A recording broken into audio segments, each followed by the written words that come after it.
ҳар як ҷомеаи мутамаддину соҳибтамаддун дар шинохт ва рушди насли наврас ба тарбия ва худшиносии миллӣ такя мекунад. махсусан дар кишварҳое ки сулҳ ҳамчун неъмати бузург ва дастовард бо заҳмату фидокории фарзандони ватан ба даст омадааст, омӯзиши сулҳ ба арзиши он ҷузъи муҳими равандҳои таълимӣ ва тарбиявӣ маҳсуб меёбад. дар ҷумҳурии тоҷикистон ки мардуми он бевосита талхиҳои ҷанги шаҳрвандиро паси сар кардааст, дарси сулҳ дар оғози ҳар соли таҳсил ба як анъанаи хирадофар ва муҳими маънавӣ табдил ёфтааст. дарси сулҳ танҳо як машғулияти рамзӣ нест, балки паёмест ба ҳар як хонанда, донишҷӯ ва муаллим аз таърих барои фардо. дар ин дарс на фақат калимаи сулҳ, балки маҷмӯи арзишҳо, муҳаббат ба ватан, эҳтиром ба инсон, таҳаммулпазирӣ ва масъулияти шаҳрвандӣ омӯзонда мешавад.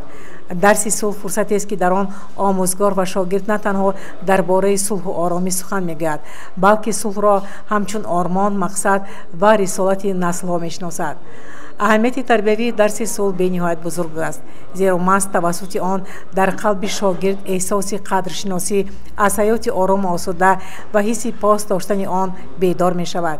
вақте хонанда мефаҳмад ки оромӣ имрӯз натиҷаи мубориза, сабру таҳаммул ва хиратмандии мардуми худ аст, эҳтироми ӯ ба ватан ва арзишҳои давлатӣ бештар мегардад.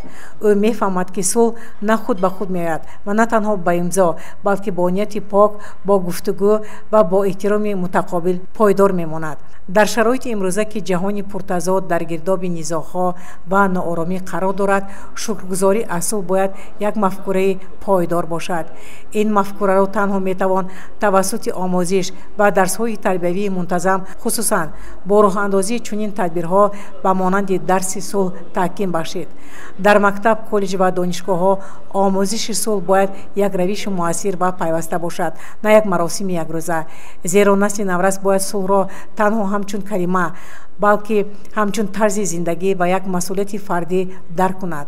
ҳамзамон дарси сулҳ метавонад ба як такягоҳи муҳим дар ташаккули эҳсоси ватандӯстӣ табдил ёбад. ҳар гоҳе ки шахс ватани худро дӯст медорад, ӯ сулҳи онро муҳофизат мекунад. ҳар гоҳе ки ӯ таърихи ватан, заҳмати мардуми онро барои оромӣ медонад, пас ӯ ҳамчун шаҳрванд ба ватан содиқ ва масъулиятшинос мемонад. аз ин рӯ дарс на танҳо як машғулият, балки як мактаби тарбияи ватандӯстист. дарси сулҳ моро водор месозад ки ба ҳаёти имрӯза аз нигоҳи огоҳӣ ва шукргузорӣ нигоҳ кунем.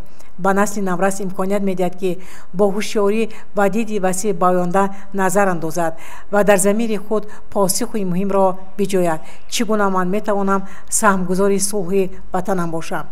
хулоса, дарси сулҳ барои хонандагон як паёми муҳаббат, як дарси худшиносӣ ва як заминаи ташаккули эҳсоси ҳақиқии ватандӯстист. он воситаест барои беҳтар кардани ифтихор аз ватан, сулҳ, истиқлолият ва арзишҳои умумибашарӣ. агар ин эҳсос дар қалби як наврас шӯълавар шавад, бовар дорем ки ҷомеаи фардо боз ҳам солимтар, устувортар ва муттаҳидтар хоҳад буд. мо кулли устодон ва омӯзгорони донишкадаи омӯзгории Тоҷикистон дар шаҳри Панҷакент ба соли нави хониш омодагӣ хеле хуб дидем. дастовардҳое ки соли гузашта донишҷӯён ва устодони донишкадаи омӯзгории Тоҷикистон ба даст оварда буданд, дастовардҳои ниҳоят муҳим мебошанд ва чӣ тавре ки шумо медонед, дастовардҳои устодон дар соли 2025 хеле ҳам зиёд аст ва хеле назаррас ҳам мебошад.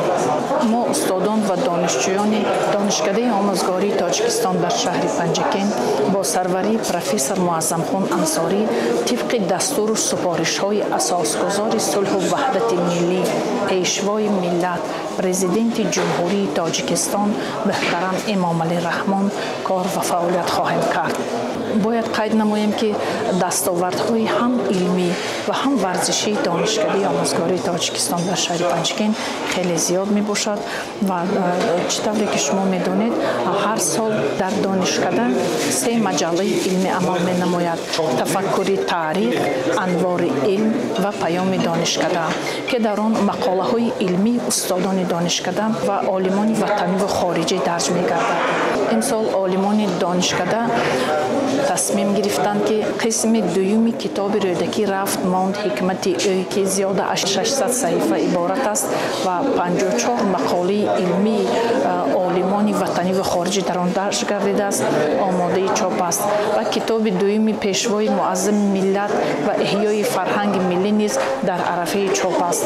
дар ин рӯзи дониш дар дарси сол аз фурсати муносиб истифода бурда тамоми устодон муаллимон донишҷӯён хонандагони мактабро ба муносибати рӯзи дониш самимона табрику таҳният мегӯям. ман усмон занҷон ҷонбоевич омӯзгори коллеҷи технологияи дар шаҳри Панҷакент мебошам. рӯзи дониш чиқае ки ҷаноб олиб қайд карданд ҳама вақт ҷавонон ояндаи миллатанд. мо ҳаракат мекунем ки ҳамин асосгузори суръати милли пешвои миллат президенти ҷумҳурии Тоҷикистон меҳтароми Эмомалиҳон чиқае қайд кардан мо дастгирӣ менамоем ҳаракат мекунем ки ҳама вақт ҷомеамо пеш раванд. коллеҷи технологияи инноватсионӣ соли 2015 таъсис ёфта зиёда аз 500 донишҷӯён таҳсил менамоянд. коллеҷ зиёда аз 21 ихтисос дорад. ихтисосҳои мисол системаи компютер ва интернет технология, барқчи автомобил, ҳисобдор бо донистани компютер, ҳисоби муҳосиби таҳлил ва назорат, устодони пуртаҷриба фаъолият менамоянд. донишҷӯён аз синфхонаҳои замонаи муҷаҳҳаз гардонда шудааст. ҳама вақт лабораторияҳо устохонаҳо ҳамааш замонавӣ мебошанд. ман ҳайдарова насиба донишҷӯи курси дуюми ихтисоси англисии хитоӣ мебошам ва донишкадаи омӯзгори ҷумҳурии Тоҷикистон дар шаҳри Панҷакент мебошам. раҳмати калон ва ташаккури зиёд барои пешвои миллат ки барои мо шароитҳои хеле зиёде фароҳам овардаанд.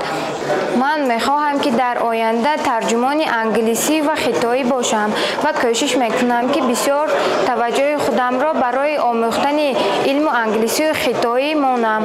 1 сентябр дар шаҳри Панҷакент дар ҳамаи муассисаҳои таълимӣ рӯзи дониш оғози соли нави таҳсил бо баргузории ҷамомат ва дарси сулҳ бо тантана таҷлил карда шуд. раиси шаҳри Панҷакент Абдухолиқ Холиқзода бо номояндагӣ аз ҳукумати мамлакат ва сардори раёсати агентии назорат дар соҳаи маориф ва илм дар вилоят Акмал Оқизода дар ҳамоиши устодону донишҷӯёни донишкадаи омӯзгории Тоҷикистон дар шаҳри Панҷакент иштирок намуданд. меҳмонон нахуст аз дастовардҳои донишкада ки ба намоиш гузошта шуда буд дидан намуданд.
баъдан дарси сулҳ бо садо додани суруди миллӣ оғоз ёфт.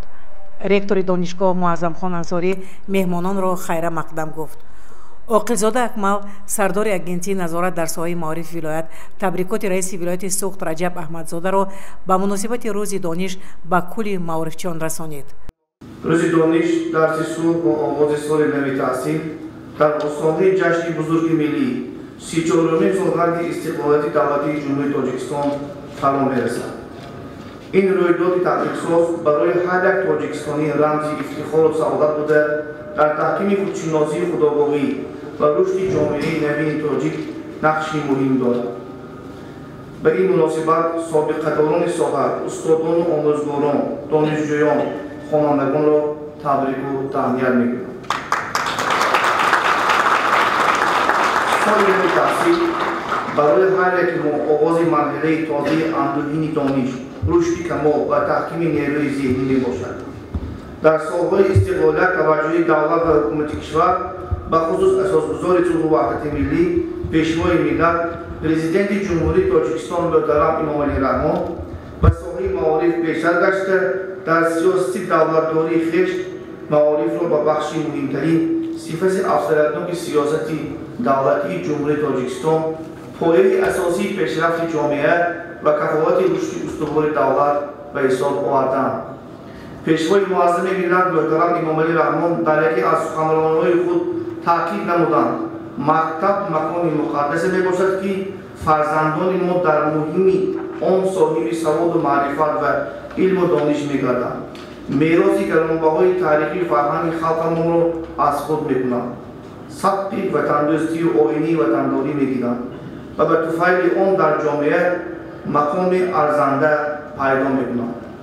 боиси фараҳмандӣ соли равон дар вилоят 34 иншооти нави соҳаи маориф бо имкони қабули 3870 хонанда, инчунин 19 муассисаҳои томактабӣ ба фароварии 2150 пойтахт сохта шудааст. баробари ин роҳандозӣ гардидани озмунҳои бо нуфузи ҷумҳуриявии фурӯғи субҳи донои китоб аст.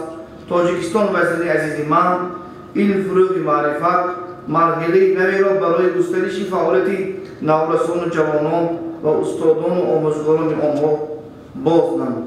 озмунҳои мазкур дар болоравии сатҳи саводу маърифат, бедории ҳисси ватандӯстӣ, ватанпарварӣ, худшиносию худогоҳӣ ва аҷгузорӣ ба забон, таърих ва фарҳанги бостонии Тоҷикистон мусоидат кард. соли равон дар давраи вилоятӣ озмуни ҷумҳурии фурӯғи субҳи донои китоб аст ва шумории умумии иштирокчиён 90 нафар беҳтаринҳо ба давраи ҷумҳуриявӣ роҳ хат гирифтанд. дар олимпиадаҳои ҷумҳуриявии фаннӣ 1172 нафар хонандаҳои муассисаҳои вилоят иштирок ва 642 нафар соҳиби ҷойҳои ифтихорӣ гардиданд ки нисбат ба соли гузашта 200 нафар зиёд мебошад. ҳамзамон таъкид менамоям ки падару модарони гиромӣ моро зарур аст ки масъалаи таълиму тарбияи фарзандро дар мадди аввал қарор дода барои босаводу соҳибмаърифат гардидани онҳо аз тамоми шароиту имкониятҳои пурсамар истифода баранд. зеро сармоягузорӣ ба рушди фарзандон беш аз ҳама сармоягузорӣ ба ояндаи осудаи онҳо, ободии давлат ва пешрафти ҷомеа мебошад.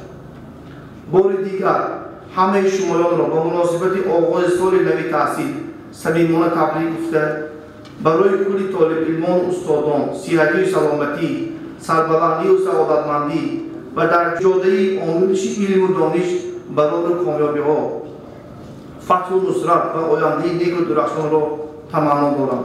бигузор ҳар рӯзи кишвари мо рӯзи донишу маърифат, рӯзи хираду заковат ва рӯзи фарҳангу маънавиёт мебошад. ид муборак устодону донишҷӯён ва хонандагони азиз. раиси вилоят Раҷаб Аҳмадзода. сипас раиси шаҳри Панҷакент Абдухолиқ Холиқзода сухан гуфта аз ҷумла афзуд: устодони арҷуманд, донишҷӯёни азиз, рӯзи дониш дар кишвари мо аҳамияти бузурги таърихӣ дошта, он рамзи оғози соли нави таҳсил ва саъю талошҳои ҳамагон дар ҷодаи илмомӯзию соҳибкасб гардидан ба шумор меравад.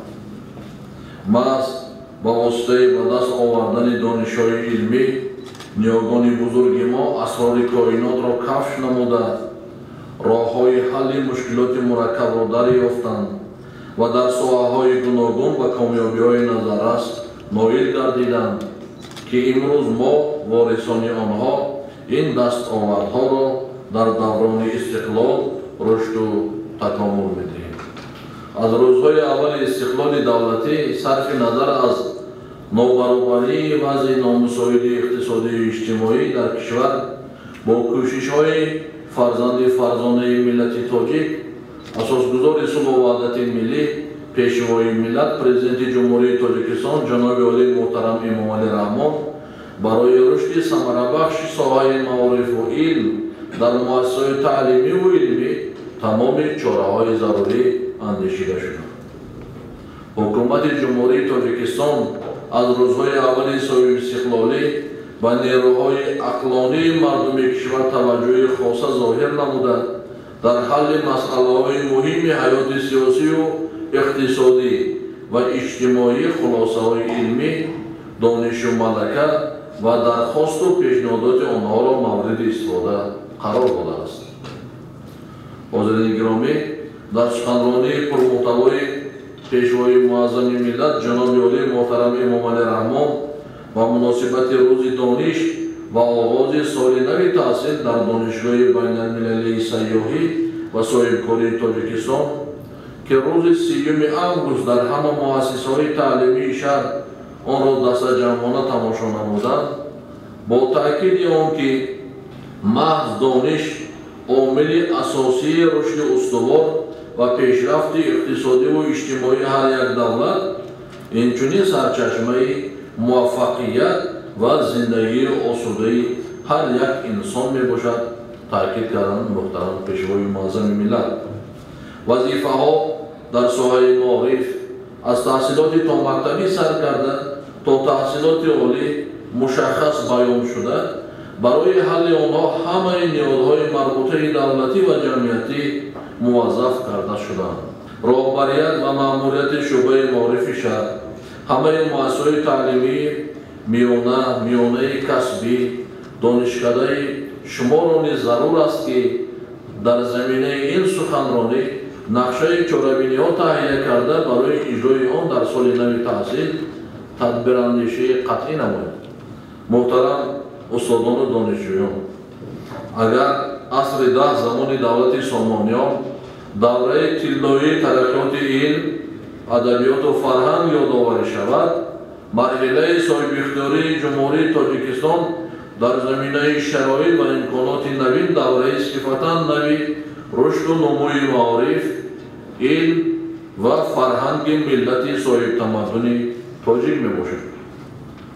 امروز در ساحه معارف مملکت 8 برنامه دولتی و 2 استراتژی دراز مدت اینچنین 11 لایحه سرمایه گذاری دولتی با مبلغ 4.6 میلیارد سامانی تطبیق شده ایستاده است که بر رشد و انکشاف تعلیم و تربیت، عملی گردانی اصلاحات ساحه، دستگیری مکتب و آموزگاه، تألیف و کتاب‌های درسی نسل نو و تکمیل مضمون و مندرجه تحصیلات مساعدت می‌نماید. باید گفت که این روند در اساس دستور و راهنمایی‌های پیشوای معظم ملت جناب عالی محترم امامعلی رحمان و سفارش‌های معاون اول رئیس مجلس ملی مجلس عالی جمهوری تاجیکستان رئیس ولایت صبح محترم رجب‌بای احمدزاده در ولایت صبح مخصوصاً در شهر پنجکین نیز ادامه می‌یابد. از جمله حالا 60% قسم خراجات بودجه شهر پنجکین به ساحه معارف روانه شده، همچنین در همکاری با شریکان رشد جلب سرمایه صاحبکاران، شخصان سخاوت پیشه، پدر و مادران در ساحه معارف شهر کارهای زیادی عملی شدند و این روند پیوسته ادامه می‌یابد. پیشوای معظم ملت جناب عالی محترم امامعلی رحمان ضمن سفری کاری به شهر باستانی پنجکین روز 11 ایل سال روان بنای مؤسسه تحصیلات میانه عمومی رقم 115 دهه بخش جماعت دهاتی شین و کودکستان در دهه نوباد جماعت دیهاتی ولایت شیرعلی را به‌واسطه افتتاح نمودند و طور فاصله‌ای با فعالیت مؤسسه تحصیلاتی تا مکتبی در دهه سوژنا برای 140 کودک بینای مؤسسه تحصیلات میانه عمومی در دهه کاسه-تراش برای 480 نفر خواننده و سینفونی‌های علاوه‌ای برای 120 خواننده در دهه سال جماعت دیهاتی ماغیان را به طریق فاصله‌ای آغاز نمود.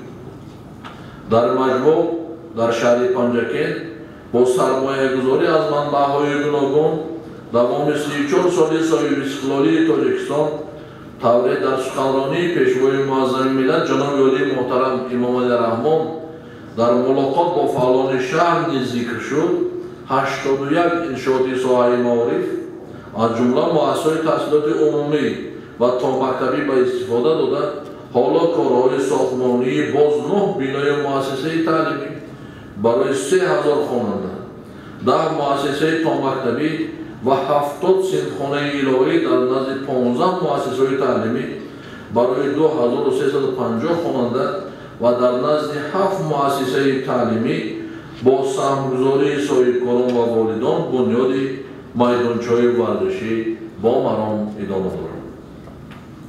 یادداشت می‌نمایم که مشکلات و مسئله‌های عمده ساحه معارف شهر در مشورت اوگوستی کارمندان ساحه معارف بیان شدند و مقامات اجرایی محلی حاکمیت دولتی شهر پنجکین همه امکانیت‌های دسترسی مالیوی بودجه و ذهنی کارمندان ساحه را برای حل آنها سفربر می‌نمایند.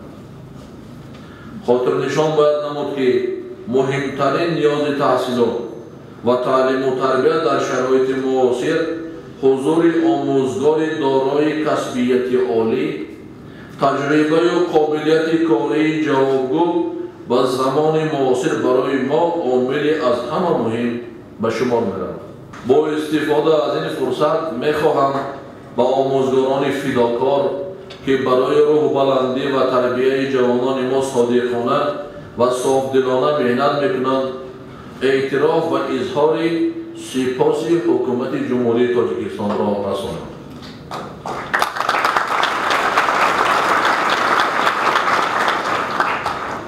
حاضرین گرامی، واقعاً محض آموزگار جهالت و نادانی را از ذهنها پاک می‌سازد. آموزگاران معماران جامعه ما بودند، تفکر نسل آینده را تشکل می‌دهند. آنها قابلیت به‌همتایی دارند که شراره شوق و هوس را افروخته، مهر و محبت علم را به وجود آورده، کمالات ذهنی جوانان ما را تربیت می‌کنند.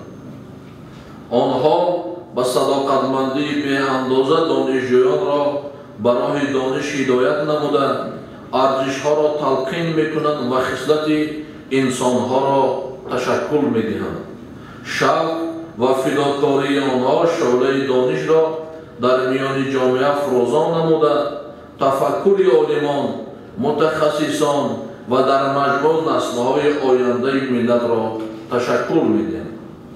به مبالغه تأثیر آموزگاران از دایره مؤسسه تعلیمی فراتر است. آنها نمونه عبرت و محرک جامعه برای رشد و ترقیات میباشند که توسط راهنمایی‌های خود به دانشجویان امکانیت میدهند از نقطه نظر علمی اندیشرانی نموده نماینده فعال رشد جامعه ما گردند. با اعتراف سهم بی‌بهای آموزگاران، حکومت برای دستگیری و بلند برداشتن جایگاه آموزگار در جامعه پیوسته تدبیرهای سودمند می‌اندیشد. ما با تکمیل برنامه‌های تعلیمی آموزگاران افضلیت داده‌ایم تا که آموزگاران با اصول‌های نوترین و ذخیره‌های تعلیم دسترسی داشته باشند. امروز در نزد آموزگاران در سمت تربیت نسل نورس و جوان وظیفه‌های بسیار پرمشقت گذاشته شده، از طرف دیگر کاری ارزشمند و پرشرف کسب آنها میباشد. اجرای این رسالت از هر آموزگار جانفدایی و صداقت، صمیمیت و مسئولیت شناسی و کوشش و غیرت دوچنده را талаб менамояд. Таълиму тарбият бояд ба принсипҳои муҳаббат ба ватан, эҳтиром ба соҳибихтиёрии давлатӣ ва ҳифзи манфиатҳои миллӣ асос ёфта бошад. ман аз кулли омӯзгорон хоҳиш мекунам ки дар раванди таълиму тарбият бояд ба принсипҳои муҳаббат ба ватан, эҳтиром ба соҳибихтиёрии давлатӣ ва ҳифзи манфиатҳои миллӣ таълими онҳо бояд асос ёфта бошад ва дар ин раванд қатъиян ҳамин принсипро риоя намояд. маҳз тавассути чунин арзишҳо мо метавонем ҷузъи фаъол ва масъулиятнокро ба воя расонем ки ҳамеша омодаанд кишвари худро ҳимоя намуда эътибори байналмилалии онро баланд гардонанд. маҳз ба ҳамин хотир таи даврони соҳибистиқлолӣ таҳти роҳбарии пешвои муаззами миллат ҷаноби олии муҳтарам Имомалӣ Раҳмон музди меҳнати кормандони соҳа давра ба давра беш аз 20 баробар аз ҷумла аз 1 сентябри соли равон боз 30% зиёд карда шудааст.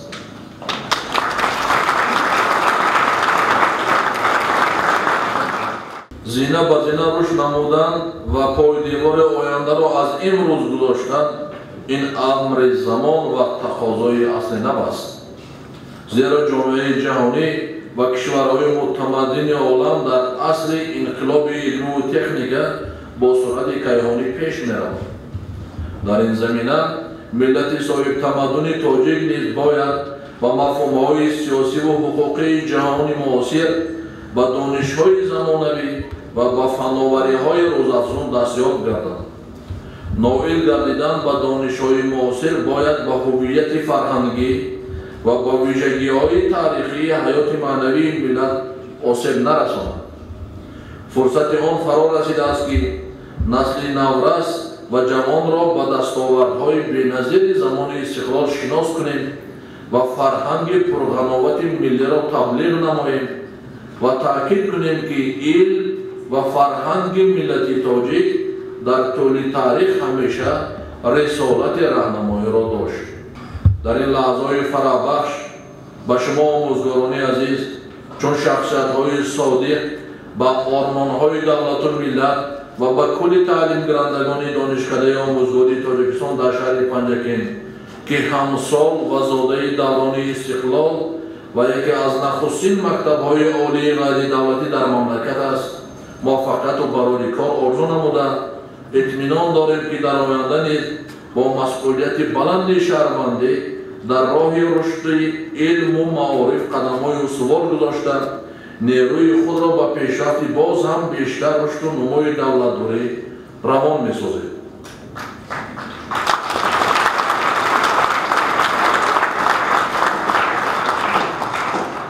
инҷо мехоҳам як нуқтаро махсус хотирнишон намоям ки шӯро ва роҳбарияти донишкада коллеҷи технологию инноватсионии назди он пеш аз ҳама бояд барои беҳдошти сифати таҳсилот, омода намудани мутахассисони соҳибкасб ва донишманд, муҳайё намудани шароити беҳтари кору фаъолият барои устодон, ҷалби бештари устодони варзида ба таълиму тарбияи донишҷӯён, баланд бардоштани эътибори дипломии донишкада талош варзанд.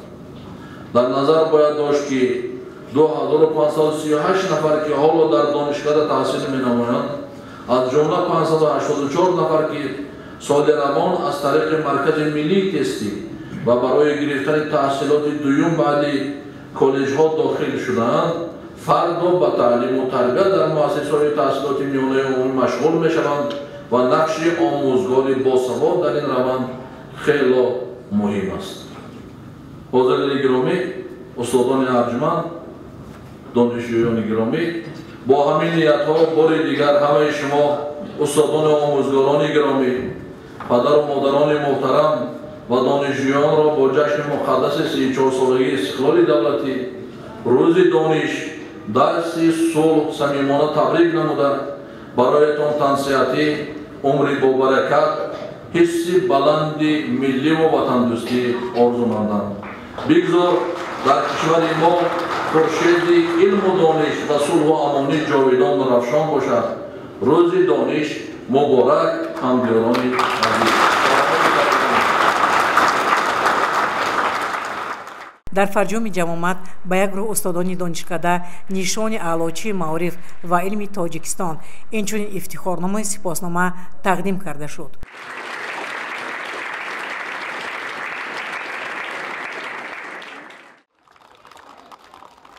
ҳамасола санаи 1 сентябр дар кишвар ҳамчун рӯзи дониш бо шукӯҳу шаҳомати хоса таҷлил гардида дар тамоми муассисаҳои таълимӣ оливу миёнаи ҷумҳурӣ дар ин рӯз дарси сулҳ гузаронида мешавад. соли равон рӯзи донишро хонандагони муассисаи таҳсилоти миёнаи умумии рақами 121 деҳаи бостондеҳи ҷамоати деҳоти саразми шаҳри Панҷакент дар бинои нав таҷлил намуданд, зеро ин ҷо бинои иловагии таълимгоҳ ки аз 2 ошона ва 6 синфхонаи барҳаво иборат аст мавриди истифода қарор гирифт. дар маросими ифтитоҳи боргоҳи илму дониш намояндаи мақомоти иҷроияи ҳокимияти давлатии вилояти Суғд, сардори раёсати агентии назорати маориф дар вилояти Суғд Акмал Оқилзода ва раиси шаҳри Панҷакент Абдухолиқ Холиқзода иштирок намуданд. зимни баргузории ҷамъомад роҳбарияти мақомоти маҳаллӣ омӯзгорону толибилмонро бо фарорасии соли нави хониш муборакбод гуфта аз нуктаҳои асосии суханронии сарвари давлат бахшида ба рӯзи дониш ёдовар шуд. бояд гуфт ки бинои иловагии муассисаи таҳсилоти миёнаи умумии рақами 21 деҳаи бостондеҳи ҷамоати деҳоти Саразм бо ташаббуси сокинон ва дастгирии мақомоти иҷроияи маҳаллии ҳокимияти давлатии шаҳри Панҷакент бунёд шуда аз 6 синфхонаи иловагӣ иборат буда минбаъд дар ин боргоҳ 300 нафар хонандагон дар дубаст дар синфхонаҳои нави барҳаво бо лавозимоти хониш муҳайё ва синфхонаҳое ки бо асбобу аёният ва техникаҳои муосир муҷаҳҳазонида шудааст таълим хоҳанд гирифт. ба гуфти сокинон муаммои норасои ҷойи нишаст дар муассисаи таълимии мазкур ҳалли худро ёфт ва акнун муҳассилин бо ҳисси ватандӯстиву ояндасозии давлат рӯй ба хониш меоранд. раиси шаҳри Панҷакент Абдухолиқ Холиқзода барои ободониву хӯрамгардонӣ барои саҳмгузорӣ дар бунёд намудани бинои нави иловагии таълимгоҳ арзи сипос намуда дар ин рӯзи хушнудӣ ба хонандагони таълимгоҳ тӯҳфаи мақомоти иҷроияи маҳаллии ҳокимияти давлатии шаҳри Панҷакент компютерро тақдим намуд. ман Ҷалилов Намозбой, котиби ҷамоати деҳоти Саразм, сокини деҳаи Бостонде. мана имрӯз аз тарафи сокинони деҳаи Бостонде 6 синфхонаи иловагӣ дар назди муассисаи таҳсилоти миёнаи умумии рақами 121 ба истифода дода шуда истодааст. сокинони деҳаи Бостонде муҳоҷирони меҳнат ки дар Федератсияи Россия кори фаъолият мекунад сахм гузоштанд ки мана синфхонаҳои хушрӯи замонавӣ имрӯз аз тарафи раиси шаҳри Панҷакент муҳтарам Холиқзода Абдухолиқ ба истифода дода шуда истодааст. мо миннатдории хешро ба пешвои миллат президенти ҷумҳурии Тоҷикистон муҳтарам Эмомалӣ Раҳмон мерасонем ки чунин шароит фароҳам карда истоданд. ҳамаро бо рӯзи дониш табрик мекунам. имрӯз 1 сентябр дарси сулҳ аст. ман аз ҳамин фурсат ҳамаи шумоёнро бо муносабати 1 сентябр рӯзи дониш табрику муборакбод мекунам.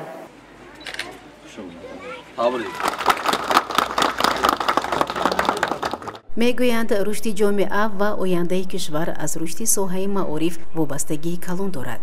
ин аст ки ҳукумати ҷумҳурии Тоҷикистон бо сарварии асосгузори сулҳу ваҳдати миллӣ пешвои миллат президенти ҷумҳурии Тоҷикистон муҳтарам Эмомалӣ Раҳмон илму маорифро ҳамчун яке аз соҳаҳои муҳим арзёбӣ карда барои маърифатнокии аҳолии кишвар ва тадриҷан беҳтар намудани вазъи иҷтимоии кормандони соҳаи илму маориф мунтазам тадбирҳои зарури меандешанд. мақомоти иҷроияи ҳокимияти давлатии вилояти Суғд ва шаҳри Панҷакент дар асоси дастуру супоришҳои роҳбари давлат баҳри татбиқи ҳадафҳои ҳукумати кишвар талош меварзад. бахшида баҳси 4-мин солгарди истиқлоли давлатии ҷумҳурии Тоҷикистон ва рӯзи дониш дар деҳаи Чорбоғи ҷамоати деҳоти Косатарош бинои иловагии муассисаи таҳсилоти миёнаи умумии рақами 81 дар фазои тантанавӣ бо иштироки сардори раёсати агентии вазорати маориф дар амалиёти сӯхт Акмал Оқилзода, раиси шаҳри Панҷакент Абдухолиқ Холиқзода мавриди истифода қарор гирифт. бинои иловагӣ аз 7 синфхона иборат буда. Минбаъд талабагон дар синфхонаҳои барҳаво дар шароити мусоиди таҳсил бо омӯхтани илму дониш фаро гирифта хоҳанд шуд. пешвои муаззами миллат муҳтарам Эмомалӣ Раҳмон нисбати мактабу маориф таваҷҷӯҳи калон доранд. Дар мактаби мо ҳам якчанд синфхонаҳои иловагӣ сохта шуда имрӯз ба фаъолият шурӯъ намуда истодааст. ما با حکومت جمهوری تاجیکستان و پیشوای معظم ملت امامعلی رحمان منتداری خود را بیان نموده جوابا به این غمخواری آن شخص ما کوشش می‌نماییم که همه خوانندگان را دانششان را سطح بلند برداشته به آزمون‌های دوره جمهوری فروغ صوفی دانایی علم فروغ معرفت و دیگر آزمون‌ها تیار نماییم. از فرصت مناسب استفاده برده من آموزگاران مهمانان گرامی و خوانندگان را به سرشوی آغاز سال تحصیل تبریک و مبارکباد نموده به همه آنها سلامتی عمر دراز و خواهان آنم که در آینده یک شخصای معتبر شده و خلق و وطن ما خدمت میکنند. من رحمانова فرزانه خواننده صنف ده مؤسسه تحصیلات میانه عمومی رقم 81 شهر پنجکент دهه چهارباغ می باشم و باعث خرسندی و سرفرازی است که با دستگیری پیشوای معظم ملت محترم امامعلی رحمان در کشورمان آزمون و المپیاده ها تشکیل شده ایستاده است و ما خوانندگان کوشش میکنیم که در چنین آزمون و المپیاده ها اشتراک نموده سزاوار جایهای نمایان بگردیم و در دانشگاه های خارجی و هم در دانشگاه های دولتی خودمان خوانده تحصیل نماییم و نامبردار خلق و وطن خویش باشیم. از برای این وطن جان را فدا سازم کم است، هم برای خدمتش خود را ادا سازم کم است. چون در آغوشش گرفته مهر افسون داده است، بهر مهرش هر نفس شکر خدا سازم کم است. با گفتی ساکنان دهه چهارباغ مؤسسه تحصیلاتی میانه عمومی رقم 81 دارای 31 صنفخانه بوده 800 نفر خواننده در 3 بست علم و دانش می‌آموختند. اکنون که بینای الوگی افتتاح شد معمای نبودن جای نشست برای خوانندگان از بین رفت. بینای الوگی دوام 1 سال قامت راست کرد، زیرا سال 2024 در روز دانش سنگ اساس گذاشته شده بود و سهمگزاران عزم کرده بودند که پس از 1 سال یعنی ماه سپتامبر سال 2025 این بارگاه به استفاده داده می شود و آنها به مقصد و مرام خود رسیدند. از بنیاد دبستان ساکنان خرسند بوده به سهمگزاران منتداری خود را اظهار داشتند. اسماعیل ظریفی ساکن جماعت دهات کاساتراش. امروز ما خوشبختیم که در دهه چهارباغ نو 7 صنفخانه علاوگی یعنی 2 اتاق کاری و 5 صنفخانه علاوگی ساخته و استفاده داده شد. مردم چهارباغ توانستند که در دوام 1 سال این بنای با حشمت را ساخته به استفاده دهند. یعنی آن سپارش های اساسگزار صلح و وحدت ملی پیشوای معظم ملت محترم امامعلی رحمان را اجرا کرده دستگیری کرده برای کودکان که در 3م بست تحصیل میکردند یک مکتب زمانوی را استفاده دادند. امروز در مؤسسه مذکور 31 صنف به تحصیل فرا گرفته شده است. 31 صنف این خیلی مکتب کلان است و زیاده از 800 نفر خواننده دارد. این هم یکی از تحفه های جناب عالی به مردم جماعت دهات کاساتراش. مردم جماعت دهات کاساتراش مخصوصا از رئیس شهر پنجکент عبدالخالق خالقزاده خیلی منت دارند که همیشه در بر خلق هستند و همیشه مردم را دستگیری میکنند. اساسگزار صلح و وحدت ملی پیشوای ملت پرزیدنت جمهوری تاجیکستان محترم امامعلی رحمان به مسئله علم و معارف همیشه توجه خاصه ظاهر می‌نمایند. اقدام‌های حکومت جمهوری تاجیکستان در راه فراهم آوردن شرایط مساعد برای تعلیم و تربیت نسل نوروز، بنیاد و افتتاح مؤسسه‌های معاصر تعلیمی، تعمیر و ترمیم مکتب‌ها با تکنولوژی‌های زمانوی مهیا نمودن مؤسسه‌های تعلیمی، زیاد نمودن معاش آموزگاران آموزگاران با کتابی درسی مهیا بودند و در شرایط بهترین تحصیل کردنی نسل نو از جمله آنهاست. سنه 1 سپتامبر روز دانش نمای دیها ایدانه بود و ساکنان خرسند بودند، زیرا در این روز خاطرمان با اشتراک سردار ریاست اگنتی نظارت معارف در ولایت سوخت اکمل عاقلزاده، رئیس شهر پنجکند عبدالخالق خالقزاده و تشبثکاران دیها در مؤسسه تحصیلاتی میانه عمومی رقم 68 دیها ساحل جماعت دهاتی سویچینه 4 صنفخانه علاوگی مورد استفاده قرار داده شد. از افتتاح صنفخانه‌های علاوگی خرد و بزرگ خوشنود گشته به حکومت جمهوری تاجیکستان و مقامات اجرایی حاکمیت دولتی ولایت سوخت و شهر پنجکند اظهار سپاس نمودند. من اشمرات یوسف جان عثمانویچ جانشین دیرکتور عاید به تربیه مؤسسه تحصیلات میانه عمومی رقم 68 می باشم. من امروز در مؤسسه ما 4 صنفخانه علاوگی گشاده شد. این با دستگیری به واسطه جناب عالی محترم امام الرحمن رئیس شهر محترم عبدالخالق خالقزاده می باشد که ما از این کل کارمندان مؤسسه و مردم دهه ساحل منتدار می باشیم. همیشه فضای صلح آبادی وطنمان پایدار باشد. ما آموزگاران همه وقت با این غمخواری های جناب عالی، غمخواری حکومت جمهوری تاجیکستان بی‌طرف نبوده، در آینده کوشش و خرج میدیم که تعلیم تربیت بلند برداریم. همیشه خدمت به وطن کمر میبندیم. در سال تحصیلی 2024-2025 از مؤسسه ما 31 نفر خواننده ختم نموده، از همین 85% خواننده به دانشگاه و دانشکده‌های جمهوری داخل شدند. امید میکنیم که این ختم کنندگان شاگردان ما برای وطن و خلق خودشان خدمت میکنند، برای آینده تاجیکستان همیشه سهمگذار میباشند. ساکن همین دهه ساحل قریب 71 به دور آمدیم. ما همه مکتب از این سال 68 ختم کرده بودیم که دوام وقت 4 صنف بود.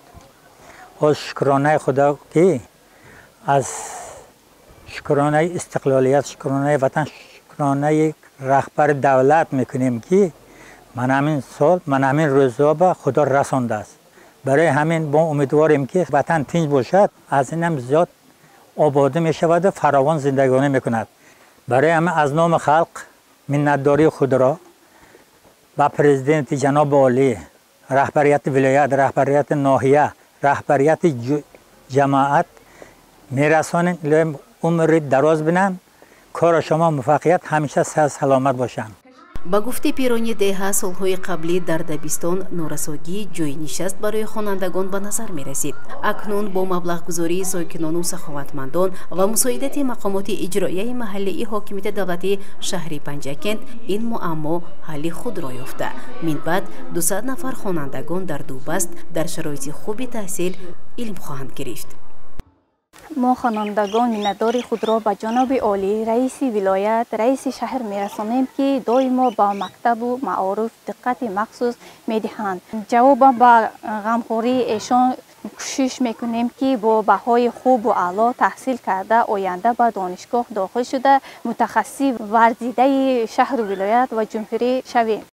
ضمن صحبت با ساکنان و آموزگاران دهه ساحل جماعت دهاتی سویچینه، رئیس شهر پنجکند قید نمود که امروزها آموزگاران را میباید به سطح و صفت دانش اهمیت جدی دهند، زیرا تربیت نسل آینده سازندگان فردای دولت و ملت از لحاظ آداب و اخلاق، جهانبینی، خودشناس و وطن دوست بودن جوانان از آموزگاران و والدین وابستگی کلان دارد. امید کرده شد که خوانندگان در اینجا همه فنها را به خوبی آموخته زبانهای خارجی را در سطح عالی از خود کرده، اختصاصی بهترین را انتخاب کرده، در آینده متخصصی بهترین گشته بهر پیشرفت کشور عزیزمان سهم باسزای خود را میگذارند.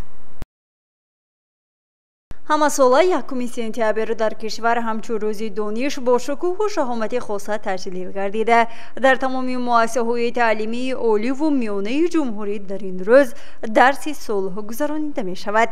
воқеан ҷомеаи муосирро бе дониш, сулҳу субот ва эҳтироми арзишҳои инсонӣ тасаввур кардан номумкин аст. дониш ҳамчун нерӯи тавоно ва сулҳ ҳамчун шароити асосии зиндагии оромона пояҳои муҳимтарини рушди давлат ва миллати тоҷик маҳсуб мешаванд. ҳамасола дар саросари тоҷикистон чӣ тавре гуфтем рӯзи дониш ва дарси сулҳ таҷлил мегардад ки ин на танҳо оғози соли нави таҳсил балки ибтидои маънавии як марҳилаи нав дар ҳаёти наврасон ва ҷавонони мамлакат мебошад. бахшида ба ин санад дар ҳамон муассисаҳои таҳсилоти миёна ва олии шаҳри Панҷакен низ рӯзи дониш ва дарси сулҳ таҷлил гардид. дар муассисаи таҳсилоти миёнаи умумии рақами 71 шаҳр бошад дарси сулҳ бо иштироки муовини раиси шаҳр Дӯстбойзода Хусрав таҷлил гардид. сараввал директори муассиса Аҳрор ва Мақсуда меҳмононро ба муассиса шодбош гуфта ҳама толибилмонро бахшида ба дарси сулҳ шодбош гуфт ва барояшон хониши аълоро таманно намуд.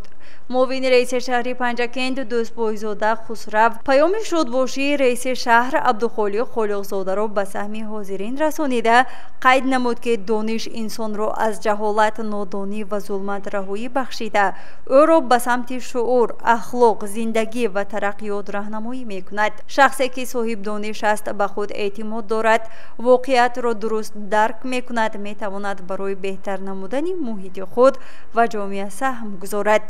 илму дониш ҳамчун сарчашмаи асосии пешрафти ҳамаи соҳаҳо аҳамияти бештар пайдо мекунад. таъмини рушди устувори иқтисодӣ, истифодаи оқилонаи захираҳои моддӣ ва маънавӣ, ташаккули шаклҳои самараноки идоракунии давлат, татбиқи ҳадафҳои стратегияи давлат оид ба баланд бардоштани сатҳи зиндагии аҳолӣ ва муаррифии арзишҳои миллӣ аз сатҳи рушди иқтидори инсонӣ вобаста мебошад. барои ноил шудан ба ин ҳадафҳо илм ва маориф аз ҷониби давлат ҳамчун соҳаи ҳаётан муҳим арзёбӣ карда мешаванд. дарси сулҳ бо мақсади ташаккули ҷаҳонбинии сулҳуҷӯёна ва тарбияи инсонӣ таҳаммулгаро гузаронида мешавад. ҳадафи он шинос намудани хонандагон бо арзишҳои сулҳ ва оромӣ, тарбия кардани ҳисси масъулиятшиносӣ ва ватандӯстӣ, мустаҳкам намудани дӯстию ҳамбастагӣ байни миллатҳо, афзун намудани маърифати сиёсӣ ва фарҳангии насли наврасу ҷавон ва баланд бардоштани қадри истиқлол ва ваҳдати миллӣ мебошад. ҳама он дӯстрояконе ки имрӯз қадамҳои нахустини худро ба мактаб мегузоштанд бо чунин шеърҳои зебо ба ҳамсолони худ рӯзи донишро шодбош гуфтанд. بیایید ای رفیقان درس خوانیم و بیکاری و نادانی نمانیم. در عالم هر کسی بیکار گردد و چشم اهل عالم خور گردد. من جعفر و نازنین، من امروز به صنفیه قدم داشتم. الفبا جان الفبا توی همیشه با ما سر شود از دانش تو سرچشمه خوانی. مقصد از تجلیل روز دانش بیدار کردن حس وطندوستی، ارجگذاری به علم و معرفت و شکرگزاری از نعمت صلح و ثبات است. این دو عنصر دانش و معرف اگر با هم پیوندند میتوانند انسان و جامعه را به سطح بلند ترقیات رسانند. این است که خوانندگان مؤسسه تحصیلات میانه عمومی رقمی 71 که امسال سال آخر خوانش در مکتب است چنین سخنرانی نمودند. من بابای سرناز کاملجان بودم، خواننده صنف 11 مؤسسه تحصیلات میانه عمومی رقم 71 شهر پنجشیر و برای ما کلی جوانان و خوانندگان این دیار عزیز باعث یک فخر است که ما امروز در روز چنین استقلالیت صلح قرار داریم و من شکرانه از آن دارم که خداوند چنین پیشوای تشبسکار رو برای ما عطا نموده است که ما خوانندگان امروز میتوانیم آزادانه به مکتب‌ها رویم و روز صلح را جشن گیریم و من کلی خوانندگان صنف 11 дода имсол ваъда медиҳем ки донишамонро аз ин зиёд такмил дода ба муассисаҳои олии кишвар дохил шавем ва ин ватани азизу маҳбубамонро боз ҳам ободу зебо гардонем ва дар оянда ҳамчун мутахассисони соҳаҳои алоҳида мақому мартабаи худро на танҳо дар дохили кишвар балки берун аз он ишғол намуда бошем. ман шаҳзода шокирова, хонандаи синфи 11 муассисаи таҳсилоти миёнаи умумии рақами 71 ва дукарата гирандаи стипендияи президентӣ мебошам. ҳамаи шуморо бо имтиёзи иди сулҳ табрику таҳният гуфта ба ҳамаи шумо хониши хубу аълоро таманно дорам. президенти ҷумҳурии тоҷикистон муҳтарам эмомалӣ раҳмон таҷлили рӯзи донишро дар оғози соли хониш яке аз анъанаҳои неки даврони соҳибистиқлолӣ, тантанаву бузургдошти саводу дониш ва хираду маърифати мардуми кӯҳанбунёди тоҷик маънидод намуданд. дар муассисаи таҳсилоти миёнаи умумии рақами 15 бошад дарси сулҳ бо тантана оғоз гардида хонандагон ба дарсҳои худ шурӯъ намуданд. оғози соли нави таҳсил ибтидои марҳилаи навини омӯзиш, корбасти азму талошҳо ва дастёбӣ ба комёбиҳои наву тоза мебошад. дарси сулҳи тоҷикон бо ибораи «ман ба шумо сулҳ меоварам»и президенти ҷумҳурии тоҷикистон муҳтарам эмомалӣ раҳмон рабт дорад ки давлат ба истиқлол, ваҳдат, дӯстӣ, худшиносиву ҳамдигарфаҳмӣ ва сулҳу суботи комил расидааст. хеле рамзист ки дар фазои бошукӯҳи идона ифтихор аз музаффарият, рушди бемайлони соҳаҳои мухталифи хоҷагии халқи мамлакат, омодагиҳои рӯҳафзо ва фараҳмандӣ аз корҳои созандагию бунёдкорӣ оғоз меёбанд. дарси сулҳ ва рӯзи дониш бошад дар дигар муассисаҳои таҳсилоти миёнаи олӣ ва дарси сулҳ ва рӯзи дониш дар дигар муассисаҳои таҳсилоти миёнаи умумӣ ва олии шаҳри Панҷакент бо тантана таҷлил гардид ки ҳамкорони мо ин мавзӯъро пайгирӣ намуданд.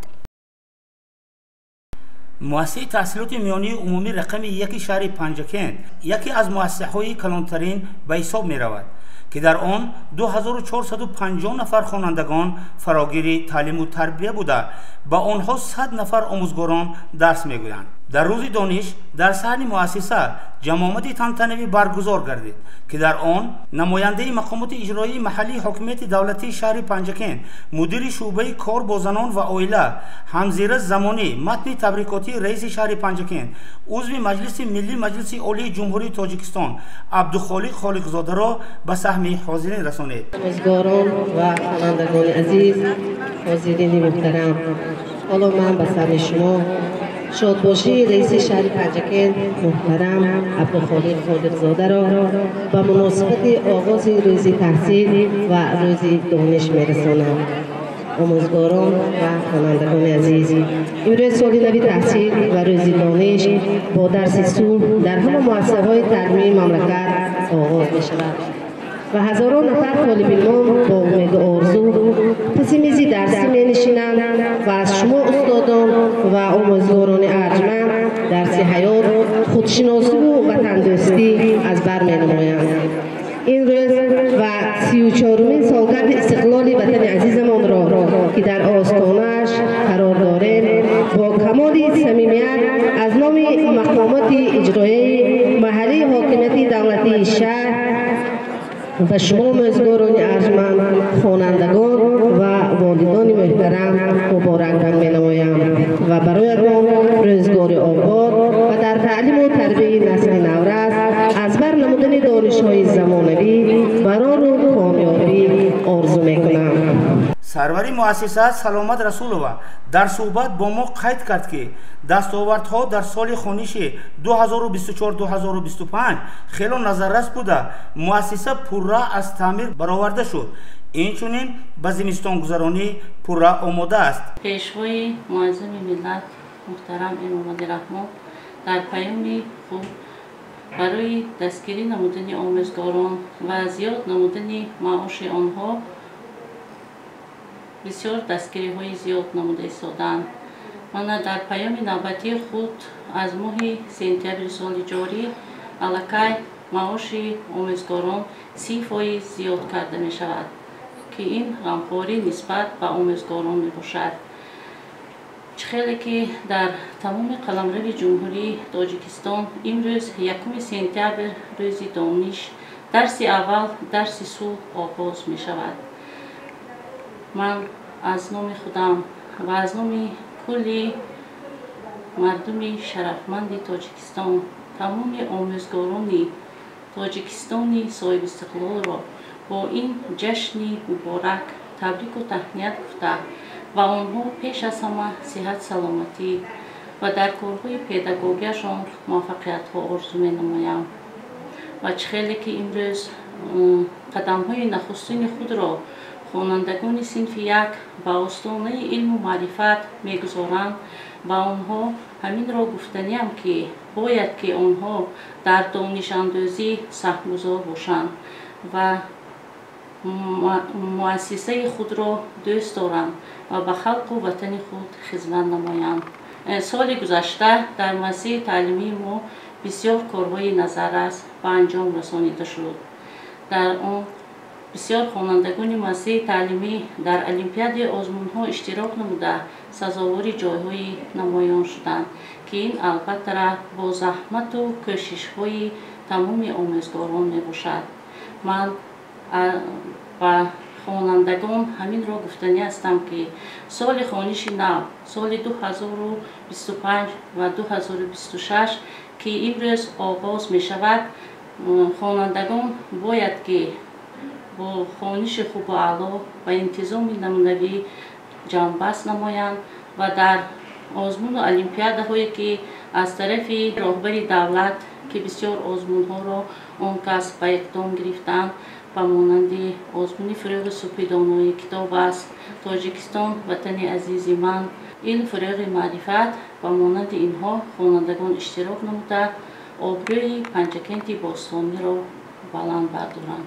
مؤسسه ما در سال خوانش نو آمادگی بسیار دیده ایستادند. در همین مؤسسه ما از تعمیر جاری و پرره برآورده شد. تمام صنفخانه ها برای قبول خوانندگان یعنی آماده می باشند و آموزگاران نیز کوشش و غیرت و آن دارند که خوانندگان خود را در روحیه وطندوستی و وطنپروری تربیت نمایند. آموزگاران باشند با افتخار قید می نمایند که شاگردانشان در دانشگاه‌های عالی کشور تحصیل کرده امروزها باشد در ساحه‌های مختلف کار و فعالیت دارند. اولا السلام علیکم همدیاران عزیز و گرامی قدر من. ای بلبلکان باغ دانش، شادانه ترانه ها مبارک، باز آمده از فصل خوانش، تحصیل نوی شما مبارک. من در مؤسسه تحصیلات میانه عمومی رقم 1 طی 38 سال باز کار و فعالیت دارم. مکتب خانه دوم من، مکتب دانش و علم و معرفت برای همه اهل بشر می آموزد. بنابراین من از انتخاب کسبم خیلی خرسندم، زیرا شاگردان مهربان من که در مؤسسه های گوناگون معلمه، آموزگار در ساحه های طب هم مثلا خلیفه مسعود جان، نظام و لاله گفته می توانم نیلوفر کنجایوا و هاکذا در همه مؤسسه ها کار و فعالیت دارم. من خیلی از این خرسندم. بنابراین در مکتب ما آماده هستیم که همه خوانندگان، شاگردان طالب علمان را به مؤسسه ما قبول نماییم. با ابتکار محترم پرزیدنت جمهوری تاجیکستان، پیشوای ملت امام علی رحمان که رو به معارف آوردند و همه مؤسسه ها را تا به درجه ما به فعالیت تیار نمودیم. این همه غمخواری های پرزیدنت جمهوری ما امام علی رحمان می باشند. بنابراین من به شخصا و همه آموزگاران مؤسسه تحصیلات میانه رقم 1 به پرزیدنت جمهوری تاجیکستان برای غمخوارانه پدرانه‌شان صدها تشکر میگوییم. و باز گفتنی هستم که در این مؤسسه بسیار خوانندگان و بسیار آموزگاران کار و فعالیت نموده. امروز که درسی صلح، درسی دانش است، همه ما به درس تیار هستیم، آماده هستیم که همه خوانندگان را به صنف به مکتب قبول نموده به آنها دانشی چقور دهیم. از فرصت استفاده برده همه آموزگاران، همه کارکنان معارف، همه خوانندگان، طالب علمان، دانشجویان را با سال نو تحصیلی 2025 و 2026 تبریک و تهنیت میگویم. خوانندگان صنف 11 در روز نخست با خوانندگان صنف 1 صحبت ها نموده منفیت درس صلح و من بعد آنها را به افتخار وطن دوستی و میهن پرستی هدایت ها می نمودند. من شادمان بنگینه، خواننده صنف 11 مؤسسه تحصیلات میانه عمومی رقم 1. اولا آغاز سال نو خوانش روز دانش را با کل داوطلبان و استادان عزیز تبریک و تهنیت می نمایم.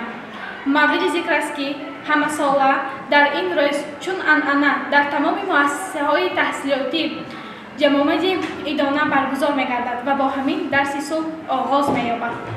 من وفای نازیه خواننده صنف 11 مؤسسه تحصیلات میانه عمومی رقم 1 می باشم. واقعا صلح نعمتی به‌بها بوده، خصوصا برای ساکنان وطن عزیز ما تاجیکستان ارزشی بزرگ دارد، زیرا مردم ما صلح و آبادی را با تحملات زیاد و دشواری‌ها به دست آوردند. نسل نوروز و جوانان امروزه باید از سبک گذشته آموزند و برای تحکیم صلح و ثبات در کشور تلاش نموده در حفظ و استواری دولتداری ملی سهم سزاواری خویش را گذارند.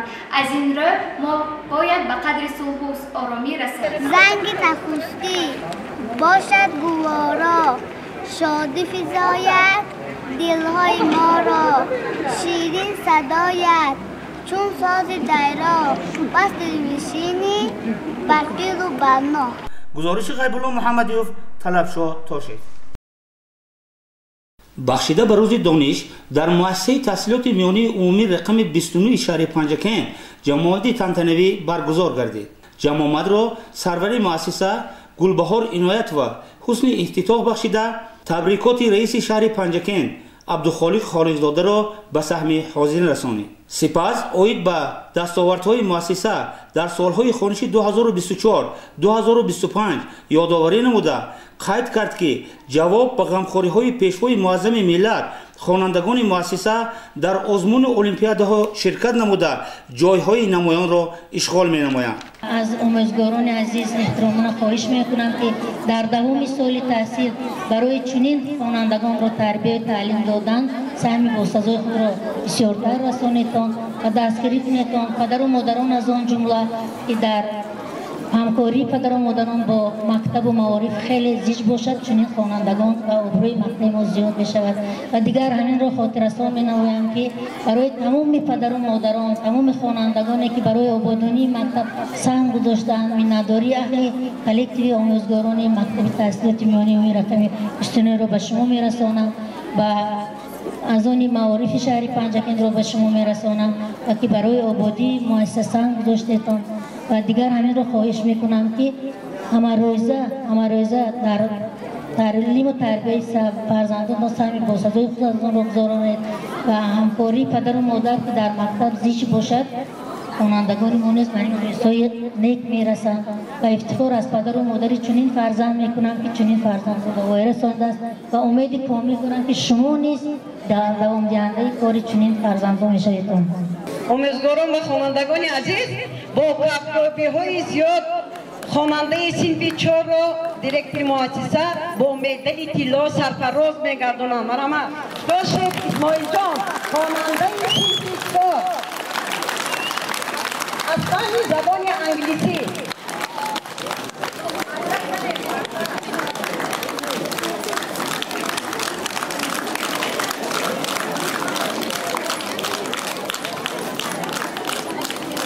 مکافئانده می شود سرتیفیکات و ترسم محمد جان در المپیاد بین المللی از فن متماتیکا.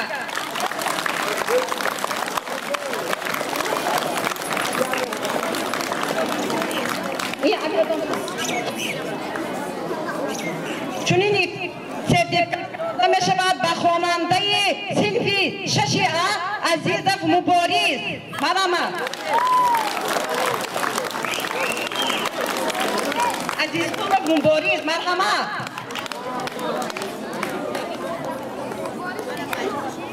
چونی سپید با ترخون و ساماز از فن زبان انگلیسی.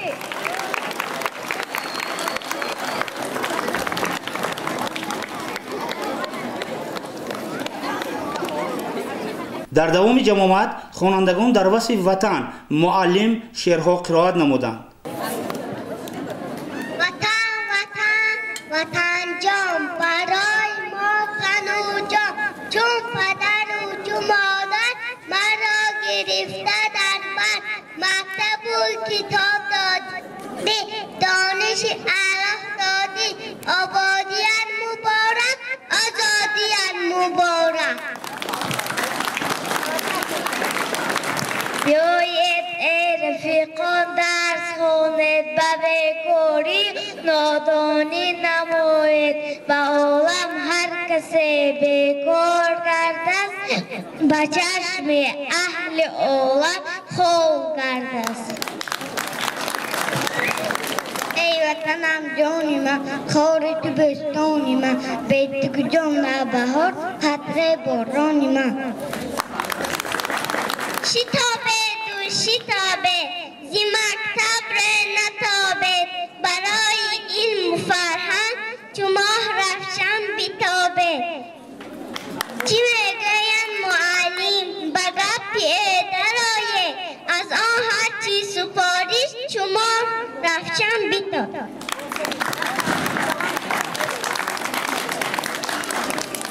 بلبل حکاری باغ دانش، شادانه ترانه مبارک، باز آمده است فصل خودی، نسلی نوی شما مبارک.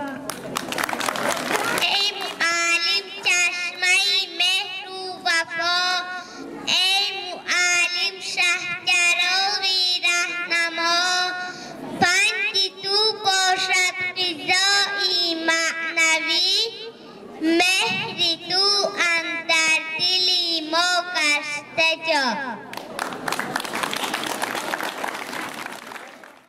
آموزگاران با شکرگزاری از سیاست معارف پرورانه اساسگزار صلح و وحدت ملی پیشوای ملت پرزیدنت جمهوری تاجیکستان محترم امامعلی رحمان آماده هستند بهر تعلیم و تربیه نسل نورس صادقانه خدمت نموده بهر آبادی کشور سهمگزار باشند. والدان خوانندگان از خدمت صافدلانه آموزگاران منتداری نموده مکتب را تکرسی دانش و آینده فرزندانشان می‌دانند. باید قید کرد که در مؤسسه تحصیلات میانی عمومی رقم 29 350 نفر خوانندگان فراگیر تعلیم هستند که با آنها 32 نفر استادان درس میگویند. گزارش غیب‌الله محمدیوف، شاه حسین سالیف. درس صلح و روزی دانش همچون آغاز سال تحصیل در مؤسسه های تعلیمی شهر پنجکند با شکوه و شهامت برگزار گردید. در این روز مؤسسه های تعلیمی با سهم آموزگاران، خوانندگان و والدین به یک میدان زیبا تبدیل یافتند. درس صلح همچون یک عنعنه مهم تعلیمی و تربیوی پیش از همه به خوانندگان غایه های دوستی و برادری، تحمل پذیری و مستحکم کردن صلح و ثبات در جامعه و کشور را می آموزاند. در این زمینه مکتب خصوصی ابو عبدالله رودکی نیز روز دانش را با سخنرانی دیرکتور مؤسسه و مهمانان گرامی آغاز یافت که آنها با تبریکات صمیمی و آرزوی نیت‌های نیک خوانندگان را به آغاز سال تحصیل نو خوشامدید گفت.